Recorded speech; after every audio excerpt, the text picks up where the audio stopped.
You know, it all started on this ordinary Tuesday morning at Denver International Airport. Me just trying to catch a flight back home to Atlanta after a quick visit with family, dressed down in jeans and a hoodie, because sometimes you want to blend in, test the waters, see how the world treats folks who look like male Latino woman in her mid-30s, confident but not flashy when suddenly, bam, this TSA officer, Derek Hayes, pulls his gun and fires 3 shots right at me, one grazing my arm, the others smashing into the wall behind.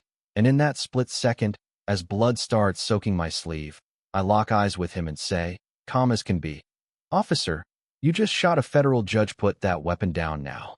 The whole terminal freezes, folks ducking behind benches, phones popping out like they're weapons too, and Derek standing there, gun still shaking, sweat pouring down his face, stammering something about how I reached too fast for my boarding pass, how I looked suspicious. With my questions, why was I being pulled aside?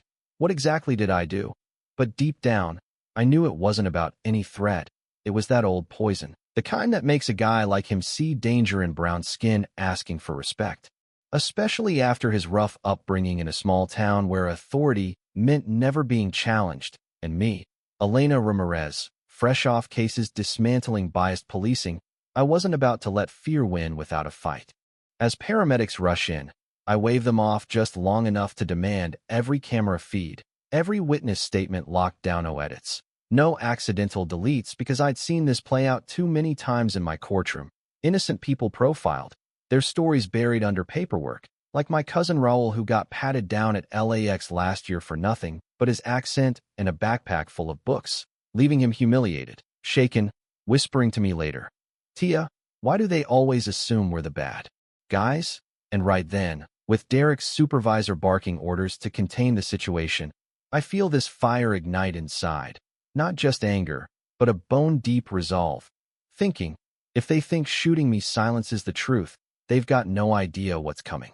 Hours tick by in that chaotic terminal-turned-crime scene.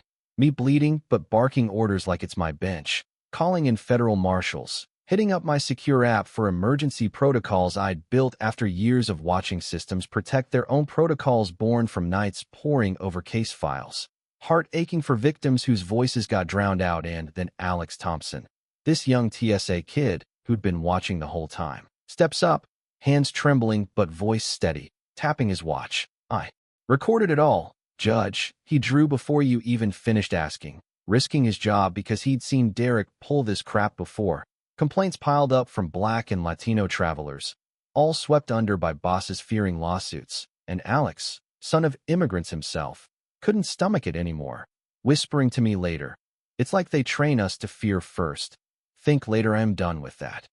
Meanwhile, Derek's in a back room, leg bouncing like a jackhammer, muttering to his lawyer. She had an attitude, like she owned the place, but his words crack, revealing the real rot jealousy maybe, or that fragile ego from years of unchecked power, where a woman like me, educated, unafraid, threatens everything he stands for. And as the video leaks, thanks to Liam Harper, this gritty journalist buddy of Alex's who specializes in exposing these shadows, the story blows up, phones buzzing with notifications, my inbox flooding with support from fellow judges, one texting, "Elena, you've got us in your corner, time to burn it down." By nightfall, I'm in a hospital bed, shoulder bandaged, drafting an emergency hearing request, not just for me, but to gut the whole TSA playbook, those intuitive assessments, that code for bias, the buried reports, the fear-mongering training. Sand come morning, in the Denver federal courthouse, robes on despite the pain, I preside over my own case, staring down Derek on the stand, his eyes dodging mine until I say, "Look at me, hat made you pull that trigger," and he crumbles, admitting, "You didn't seem scared enough, like you thought you were better." The courtroom gasping, me feeling this mix of triumph and sorrow, because it's not just him, it's the machine that built him. Supervisors like his who ignored 20 complaints, all minorities, dismissed as miscommunications, driven by their own climb-the-ladder ambitions, protecting the status quo over people. Testimonies pour in. Dr. Sophia Chun, the ER doc, detailing how those shots were meant to kill, not warn, her voice cracking as she shares her own son's stops for driving while Asian. Alex laying out the emails proving cover-ups, his career torched but spirit unbroken. Liam dropping bombs with nationwide stats, 500-plus cases hidden in as I rule, suspending protocols, mandating reforms, creating oversight boards. The room erupts. Derek slumping, fired and charged.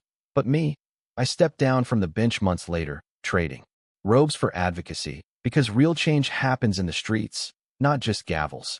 6 months on, walking through Denver airport again, security's transformed polite, fair, no side-eye, and I spot Alex's sister on duty, smiling.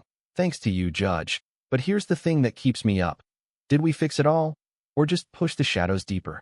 What if Derek's just the tip, and systems like this rebound stronger? Tell me in the comments, what would you do if authority turned on you for no reason? Share your stories, your takes on justice versus fear. Let's keep this conversation going, because silence lets it happen again.